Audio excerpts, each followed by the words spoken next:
வங்கிகளில் கணக்கு தொடங்க ஆதார் எண் கட்டாயம் என்கிற அறிவிப்பை பற்றிய ஒரு அண்மை செய்தியை நாம் தற்போது பார்த்துக் கொண்டிருக்கிறோம். ஆதார் எண் பல்வேறு சேவைகளை பெறுவதற்கும் கட்டாயமாக்கப்பட்டு வருகிறது. அதே வேளையில் உச்சநீதிமன்றம் பல்வேறு சேவைகளை, அத்தியாவசிய சேவைகளை பெறுவதற்கு ஆதார் எண்ணை கட்டாயமாக்கக்கூடாது என்கிற ஒரு கருத்தையும் உச்சநீதிமன்றம் சொல்லியிருக்கும் வேளையில் பல்வேறு சேவைகளுக்கு ஆதார் எண் கட்டாயமாக்கப்படும் செய்திகளையும் தொடர்ந்து நாம் பார்த்து வருகிறோம். அந்த விதத்தில் வங்கி கணக்கு தொடங்குவதற்கு ஆதார் எண் கட்டாயம் என்கிற அறிவிப்பு தற்போது வெளியாகியிருக்கிறது.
வங்கி கணக்கு தொடங்க ஆதார் கட்டாயம் என்ற அறிவிப்பு வெளியாகி இருக்கிறது.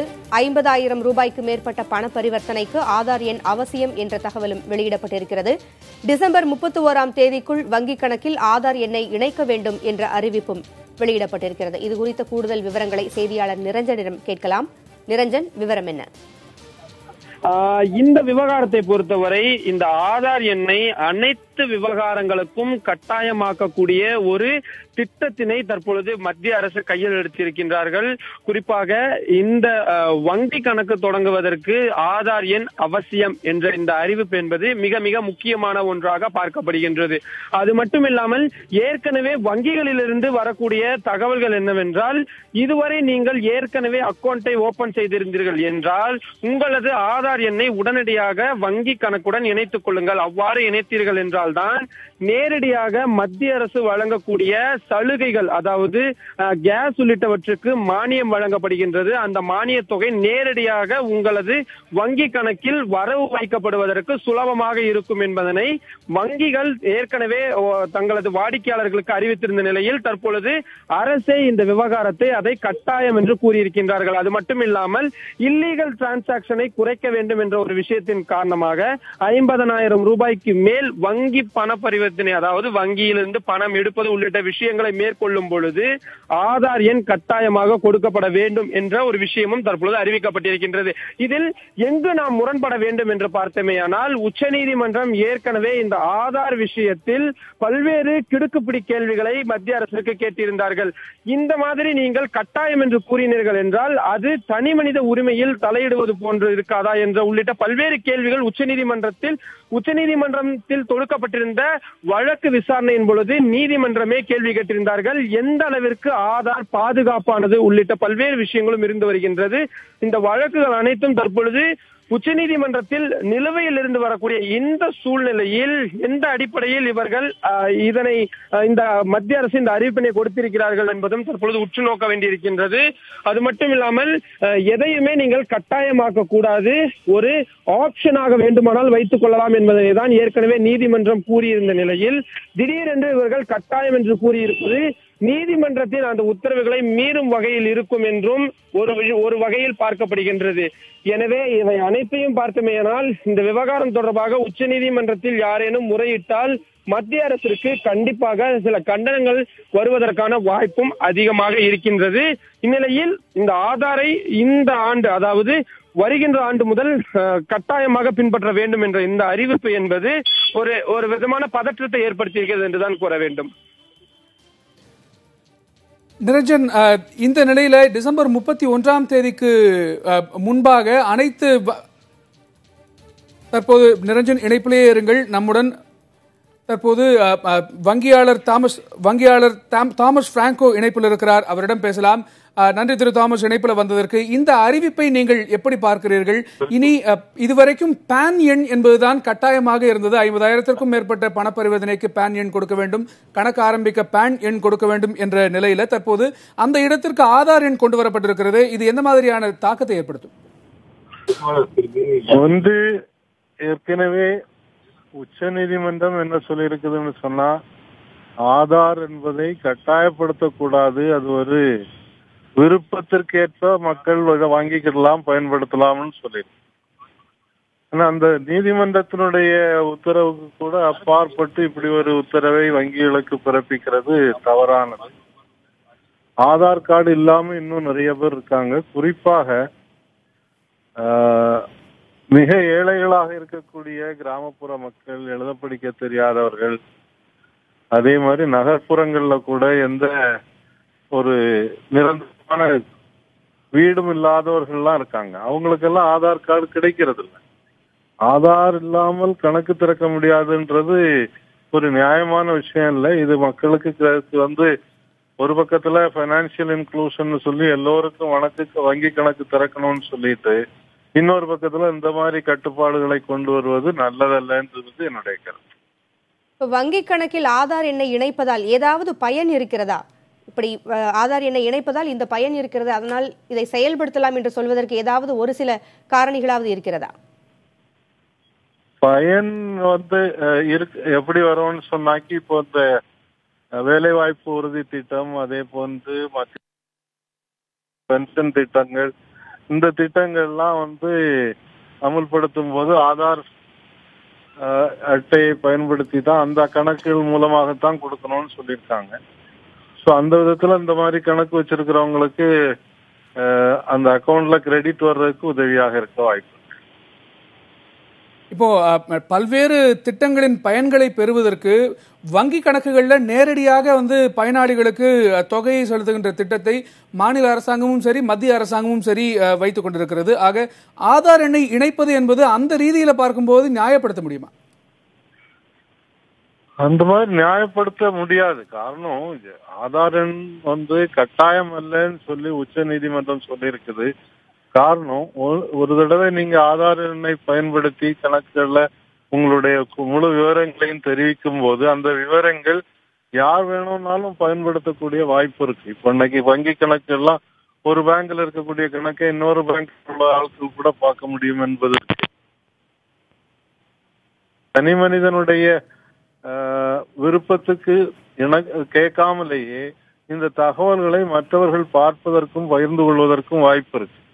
அதனால அந்த ஒருத்தருடைய தனி மனித உரிமையில் தலையிடுகிறது மாதிரி வருது. அதனால இந்த மாதிரி கட்டாயமாக்குவது என்பது எதுவுமே கட்டாயப்படுத்தி செய்ய சொல்வது சரியல்ல என்பதுதான் எங்களுடைய கருத்து. ஆதார் எண்ணை இணைப்பதன் மூலமாக கருப்பு பணத்தை கட்டுப்படுத்தலாம் என்று ஒரு கருத்தும் நிலவுகிறது. உங்களுடைய கருத்து என்ன திரு தாமஸ்? கருப்பு பணம் யார்கிட்ட இருக்குதுன்னு எல்லாருக்கும் தெரியும். அதுக்கு ஆதார் கொண்டு பண்ண வேண்டிய தேவையே கிடையாது. இன்றைக்கு கருப்பு பணம் கேஷாக இருக்கிறது 5% தான் சொல்லி திருப்பி பாராளுமன்றத்துல பலரும் சொல்லியாச்சு. அப்படி இருக்கக்கூடிய நேரத்துல இந்த கருப்பு பணத்தை பிடிக்கிறதுக்கு ஆதார் என்ன கொண்டு வர்றோன்றது வேடிக்கையாக இருக்குதே தவிர அதுல எதுவும் நியாயம் இருக்கிறதா தெரியும். வங்கி சேவைகளை பொதுமக்கள் பயன்படுத்துகின்ற அந்த பழக்கம், வங்கிக்கு வரக்கூடிய வாடிக்கையாளர்களுடைய எண்ணிக்கை இந்த ஆதார் எண் கட்டாயமாக்கல் என்கிற நடவடிக்கையால குறைய வாய்ப்பு இருக்கா? நிச்சயமாக குறையறதுக்கு வாய்ப்பு இருக்கு. நீங்க வங்கி அதிகாரிகள் சங்கத்தை சேர்ந்தவர் என்பதால் இதற்கு உங்கள் தரப்பில் இருந்து உங்கள் சங்கத்தின் சார்பாக ஏதாவது எதிர்ப்பு தெரிவிப்பீர்களா? நாங்கள் ஏற்கனவே தெரிவித்துக் கொண்டிருக்கிறோம். ஆதார் எண் கட்டாயப்படுத்துவது என்பது நியாயம் அல்ல அப்படின்றத ஏற்கனவே பல பத்திரிகை செய்திகள் மூலமாக அரசாங்கத்துக்கு சொல்லியிருக்கிறோம். உச்ச நீதிமன்றத்தில் இருக்கக்கூடிய ஒரு வழக்குல கூட எங்களுடைய கருத்துக்களை தெரிவித்திருக்கிறோம். இணைப்பிற்கு வந்து உங்களுடைய கருத்துக்களை வழங்கியமைக்கு நன்றி திரு தாமஸ் பிராங்கோ. அடுத்தபடியாக இணைப்பில் பொருளாதார வல்லுநர் திரு சோம வள்ளியப்பன் இணைப்பில் வந்திருக்கிறார். அவரிடம் பேசலாம். நன்றி திரு சோம வள்ளியப்பன் இணைப்பில் வந்ததற்கு. மிக முக்கியமான ஒரு திருப்புமுனை அறிவிப்பு தற்போது வந்திருக்கிறது. ஆதார் எண் இனி வங்கிக் கணக்குகளை தொடங்குவதற்கு கட்டாயமாக்கப்பட்டிருக்கிறது. அதே போல எக்ஸிஸ்டிங் அக்கௌண்ட்ஸுக்கும் ஏற்கனவே இருக்கக்கூடிய அக்கௌண்ட்டுகளுக்கும் டிசம்பர் 31ஆம் தேதிக்குள்ள ஆதார் எண்ணை அதில் இணைக்க வேண்டும் அப்படிங்கிற ஒரு அறிவிப்பும் வந்திருக்கிறது. இது வங்கியல்ல எந்த மாதிரியான தாக்கத்தை ஏற்படுத்தும்? ஆதார் எண்ணுங்கிறது ஒரு நேஷனல் அடையாள எண் போல ஆக்கப்பட்டு கொண்டு வருகிறது. இப்போ இதுக்கு ஒரு குறுகிய கால அவகாசம் கொடுக்காத போது ஒரு நெருக்கடி மாதிரி தெரிகிறது. ஆனால் என்னுடைய பார்வையில் ஒரு நிறுவனங்களில் வேலை செஞ்சால் அதற்கு ஒரு அடையாள அட்டை இருக்கிறது. எங்கு போனாலும் யார் வருகிறார், எவர் யார் என்று தெரிஞ்சுக்கிற ஒரு அடையாள அட்டை தேவைப்படுகிறது. அந்த அடையாள அட்டை ஏற்கனவே எல்லா வங்கி கணக்குகள் திறக்கிற போதும், வேற எங்கே போகிற போதும், ரயிலில் பயணம் பண்ணுற போதும் ஏதாவது ஒரு அடையாள அட்டை என்கிறார்கள். ஓட்டு போட வேண்டும் என்றால் கூட ஏதாவது ஒரு அடையாள அட்டை வேண்டும் என்கிறார்கள். அடையாள அட்டை என்பது தவறல்ல. யார் என்று தெரிந்து கொள்வதற்கு எல்லோருக்குமே அது ஒரு பாதுகாப்பான ஒரு விஷயம்தான். அந்த விதத்தில் அடையாள அட்டை என்பதும் அது பல அடையாள அட்டைகளாக இல்லாமல் ஒரே அடையாள அட்டையாக இருப்பதும் வரவேற்கப்பட வேண்டியதுதான். அது ஆதார் எண்ணுங்கிற போது எல்லாவற்றையும் இணைப்பதற்கு அரசாங்கத்திற்கு அது ஒரு வாய்ப்பாக அரசாங்கம் நினைக்கிறது. அது ஒரு நெடுங்காலத்தில் அரசாங்கத்தினுடைய அனாவசியமான செலவினங்களையும் லீக்கேஜஸ் குறைப்பதற்கு உதவியாக இருக்கும், சப்சிடி உட்பட மற்ற விஷயங்களை. வங்கி பரிவர்த்தனையை அதிகப்படுத்துகிற ஒரு ஆர்வத்தில் பல நடவடிக்கைகள் அரசாங்கம் எடுத்து வருகிறது. அதில் இப்போது ஒரு குறுகிய கால அவகாசம் கொடுத்து இதை செய்வது என்பது ஒன்றுக்கொன்று கொஞ்சம் முரணாக இருக்கிறது. எல்லோரும் வங்கிக்கு வர வேண்டும் என்கிற ஒரு தேவை, அதே சமயத்தில் எல்லோரும் ஆதார் வைத்துக் கொண்டால்தான் வர வேண்டும்ங்கிறது ஒன்றுக்கொன்று கொஞ்சம் முரணாக இருக்கிறது. கால அவகாசம் இதில் போதாது போன்ற வாதங்களை ஏற்றுக்கொள்ளலாம். ஆனால் இது ஒரு வங்கி கணக்குக்கு இது தேவை என்பதை நான் ஏற்றுக்கொள்கிறேன். இது இருப்பதில் தவறில்லை என்று நான் நினைக்கிறேன். இல்ல, இந்த ஆதார் எண்ணுடைய பாதுகாப்பு தன்மை பற்றி ஒரு நீதிமன்றத்தில் நடைபெற்ற வழக்குல கூட ஒரு சந்தேகம் எழுப்பப்பட்டிருந்தது. இந்த ஆதார் விவரங்களை வேறு யாராவது ஆக்சஸ் பண்ண முடிந்தா அது மிகப்பெரிய ஒரு செக்யூரிட்டி த்ரெட்டாக தேசத்திற்கு இருக்கும் என்றெல்லாம் கூட வாதாடப்பட்டது.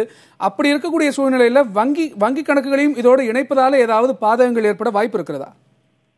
இப்போ ஒரு வங்கி கணக்கு திறப்பதென்றால் அதற்கு ஒரு அடையாள அட்டை தேவைப்படுது. ஒருத்தருடைய முகவரி, அவருடைய அடையாளம் தேவைப்படுது. அதற்கு ஏற்கனவே டிரைவிங் லைசன்ஸோ அல்லது ஓட்டர் ஐடி கார்டோ ஏதோ ஒரு அடையாளத்தை கொடுக்கிற ஒரு நிலை இருந்து கொண்டிருக்கிறது.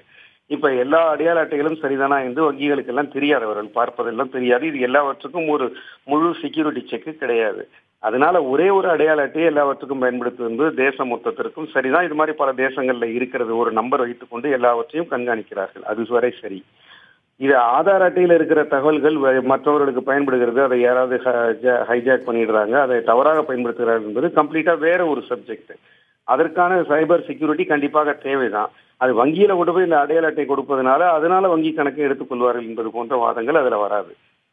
ஆதார் அட்டையில நாம கொடுக்குற நம்முடைய பர்சனல் தகவல்களை அது ஸ்டோர் பண்ணப்பட்டிருக்க இடத்துல இருந்து வேற யாராவது எடுத்துருவாங்கிறது வேறு ஒரு வாதம்.